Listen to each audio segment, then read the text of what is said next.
Good evening and welcome to Doordarshan Kendra Kohima. I am Zajinyo Mehta with the news. First, the headlines. President Draupadi Murmu arrives in Imphal to inaugurate and lay foundation stones of various projects.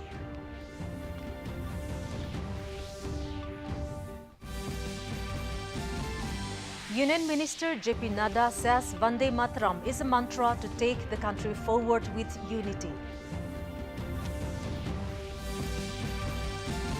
Rajya Sabha hails inscription of Deepavali in the UNESCO's Intangible Cultural Heritage List. And a Directorate General of Civil Aviation summons Indigo CEO over nationwide flight cancellations.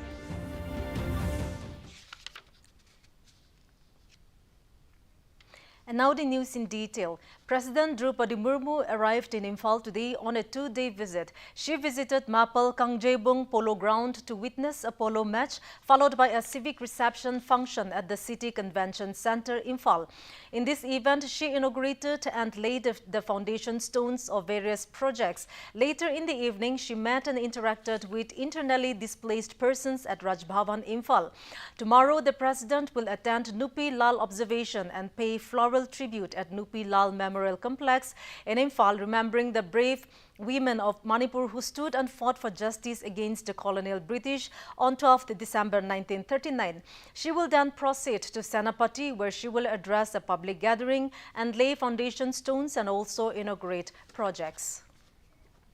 The Rajya Sabha today resumed the discussion on the 150th anniversary of the national song Vande Mataram. Concluding the discussion, Leader of the House in the Rajya Sabha and Union Minister J.P. Nadda said Vande Mataram is a mantra that awakens the soul of the nation and also gives an opportunity to connect with the culture of the country. He said the song Vande Mataram is an emotional source of inspiration for everyone and a mantra to take the country forward with unity. Nadda said this song has witnessed too many historic events that took place during the freedom movement. He said the national song energized everyone during the freedom struggle. On the allegation of Congress, Nadda said the government does not want to tarnish the image of former Prime Minister Jawaharlal Nehru through discussion on Vande Mataram. He said the government aim is not to demean Nehru but to keep history straight on record.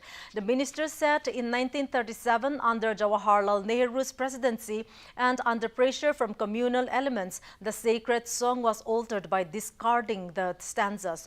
Mr. Nadda alleged that the national song did not receive due respect post-independence as the then government was responsible for that situation. The minister said over the past 2 days, more than 80 members of the House participated in the discussion on Vande Mataram, which shows how relevant this topic is. He said that through this discussion, the younger generation who did not witness the freedom struggle will gain a deeper understanding of the national song. The Rajya Sabha today hailed the inscription of Deepavali in the UNESCO's Intangible Cultural Heritage List. Rajya Sabha Chairman C.P. Radhakrishnan said it is a moment of immense national pride for the country. He said it is not a mere festival, it symbolizes the triumph of light over darkness and knowledge over ignorance.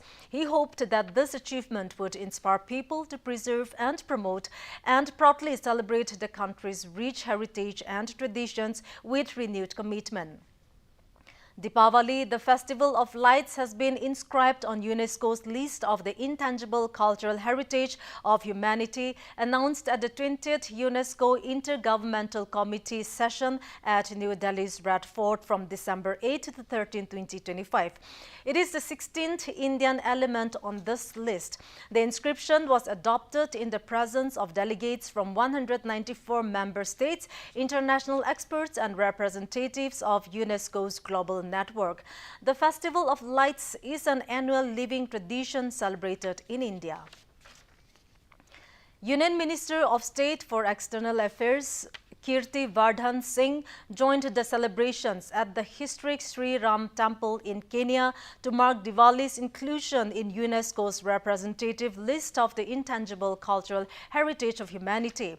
Built in 1919, Sri Ram's temple stands as a testament to the cultural pride of India and shared historical ties between India and Kenya. Speaking on the occasion, the minister said that under the able leadership of Prime Minister Narendra Modi, this milestone truly reflects the global appreciation of India's timeless traditions and the universal message of peace and harmony. The minister is in Kenya to attend the 7th session of the United Nations Environment Assembly, scheduled from December 8 to 12. Let us now take a short break. Stay with us. Video like करने के पैसे मिलेंगे so easy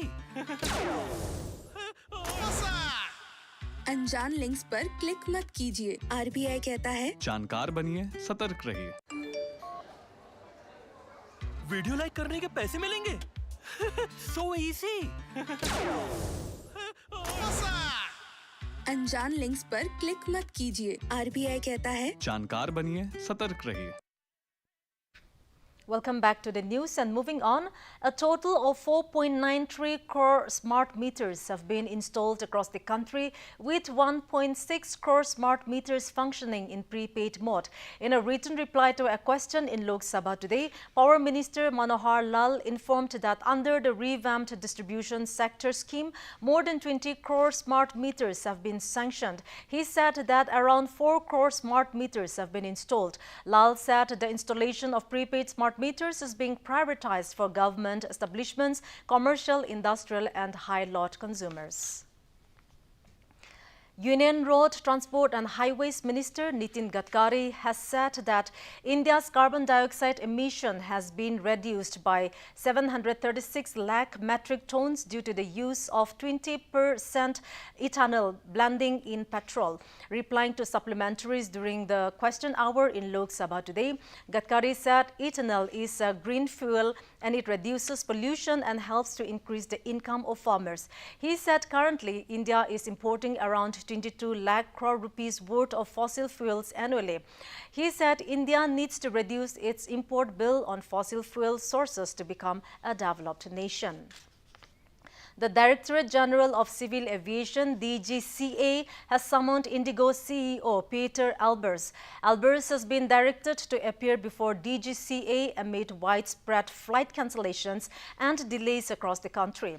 Earlier, Civil Aviation Minister Ram Mohan held a meeting with Indigo's top management to review the stabilization measures. Indigo has announced a compensation of 10,000 rupees to the customers who were impacted due to the airline's operational disruption on the 3rd, 4th and 5th of this month. Meanwhile, Indigo said that this compensation will be offered in the form of travel vouchers, which can be used for any future Indigo journey in the next 12 months. The airline said that apart from the compensation mandated under government's guidelines, Indigo will also pay 5,000 to 10,000 rupees depending on the flight's block time to passengers whose flights were cancelled within 24 hours of departure.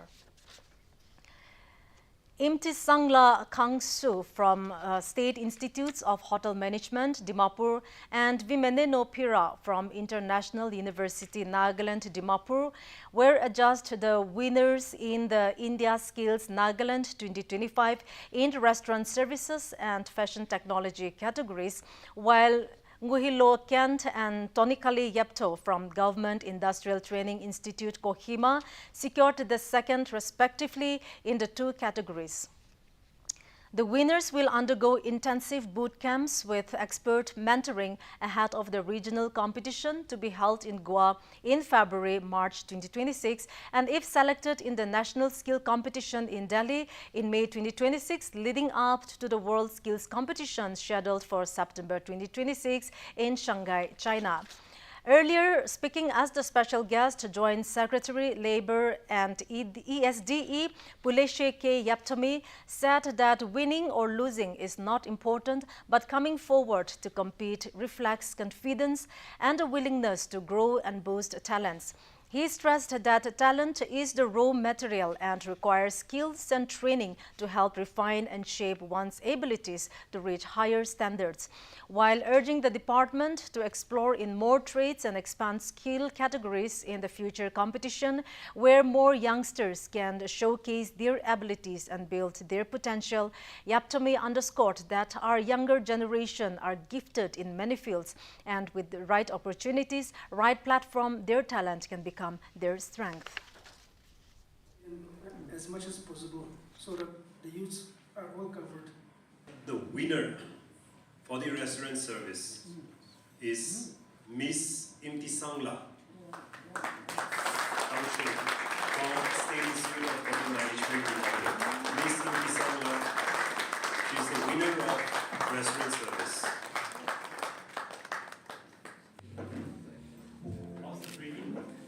Yeah. In men's cricket, India will face South Africa in the second T20 match of the series at the Maharaja Yadavindra Singh International Cricket Stadium in Mulanpur, New Chandigarh today. The match will begin at 7 p.m. Indian time. This will be the maiden men's international cricket match in Mulanpur. Surya Kumar Yadav, led men in blue, are currently leading the 5-match series 1-0, following a massive win over the visitors in the series opener on Tuesday. The return of star all-rounder Hardik Pandya has further strengthened the side. Pandya was the player of the match in the first T20 in Cuttack for his impactful performance. Indian bowlers showcased exceptional performance in Cuttack, restricting South Africa to just 74 runs in response to a target of 176 set by the host. Arshdeep Singh, Jasprit Bumrah, Varun Chakravarti and Axar Patel each took 2 wickets. The team will look to continue the same performance in Mulanpur to gain a winning lead in the series. The third match of the series will be held in Dharamshala, the fourth in Lucknow, and the final match at the Narendra Modi Stadium in Ahmedabad. And now let us take a look at the weather reports of the district headquarters of Nagaland.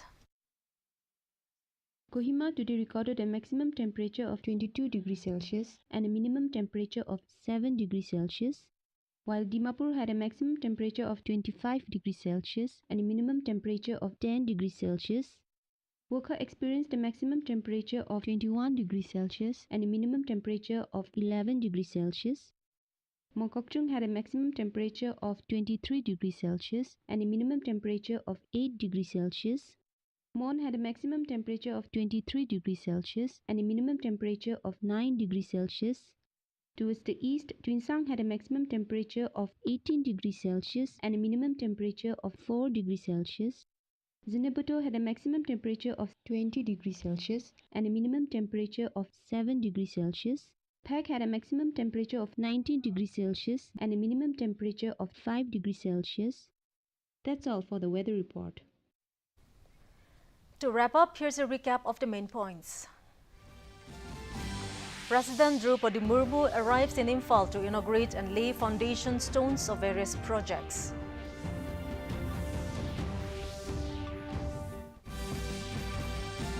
Union Minister J.P. Nadda says Vande Mataram is a mantra to take the country forward with unity. Rajya Sabha hails inscription of Deepavali in the UNESCO's Intangible Cultural Heritage List.